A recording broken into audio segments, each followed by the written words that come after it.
सूचना का अधिकार अधिनियम 2005 आरटीआई एक्ट 2005 की धारा 21 सेक्शन 21 का संबंध अधिनियम के अंतर्गत सद्भावना से किए गए कार्यों के लिए सुरक्षा से है। मैं आपको इसके मूल प्रावधान, उपखंड और विस्तृत व्याख्या क्रमबद्ध रूप से समझाता हूं। धारा 21 सद्भावना से किए गए कार्यों के लिए संरक्षण, protection of action taken in good faith. मूल प्रावधान, बेयर एक्ट लैंग्वेज, सरल अनुवाद। इस अधिनियम के अंतर्गत अथवा इसके अधीन बनाए गए किसी नियम या आदेश के अंतर्गत किसी भी कार्य को यदि वह सद्भावना में किया गया है या किया जाना प्रस्तावित है तो उसके संबंध में किसी भी व्यक्ति के विरुद्ध कोई वाद, अभियोजन या अन्य विधिक कार्यवाही नहीं की जाएगी। मुख्य बिंदु 1. सद्भावना में कार्य।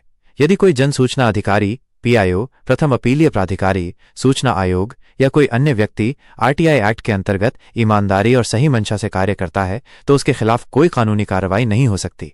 2. किस पर लागू? केंद्रीय राज्य जन सूचना अधिकारी, केंद्रीय राज्य सूचना आयोग के अधिकारी, अन्य सरकारी अधिकारी जो आरटीआई से संबंधित कार्य कर रहे हैं, कोई भी व्यक्ति जिसे अधिनियम के तहत अधिकृत किया गया हो। 3. किस तरह की कार्रवाई से संरक्षण?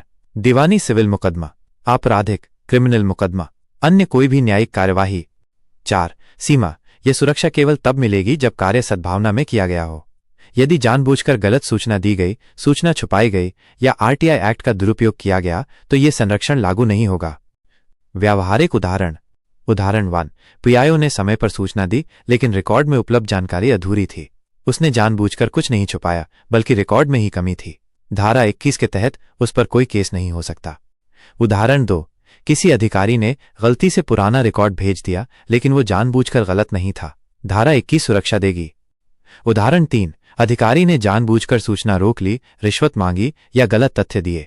धारा 21 का संरक्षण नहीं मिलेगा बल्कि धारा 20 के तहत दंड भी लग सकता है। धारा 21 का उद्देश्य सरकारी अधिकारियों को डर भय से मुक्त रखना ताकि वे आरटीआई के तहत पारदर्शिता और जवाबदेही से कार्य कर सकें। ईमानदार गलती या तकनीकी त्रुटि पर कानूनी झंझट से बचाव, आरटीआई के क्रियान्वयन में निष्पक्षता और आत्मविश्वास बनाए रखना। निष्कर्ष। धारा 21 ये सुनिश्चित करती है कि आरटीआई एक्ट के तहत काम करने वाले अधिकारियों को यदि उन्होंने सद्भावना और ईमानदारी से कार्य किया है तो उनके खिलाफ कोई कानूनी कार्यवाही नहीं होगी। लेकिन यदि उन्होंने दुरुपयोग, जानबूझकर लापरवाही या भ्रष्टाचार किया है तो ये धारा उन्हें बचाव नहीं देगी। अगर जानकारी अच्छी लगी हो तो कृपया यूट्यूब चैनल आरटीआई ऑनलाइन को सब्सक्राइब करें। धन्यवाद दोस्तों।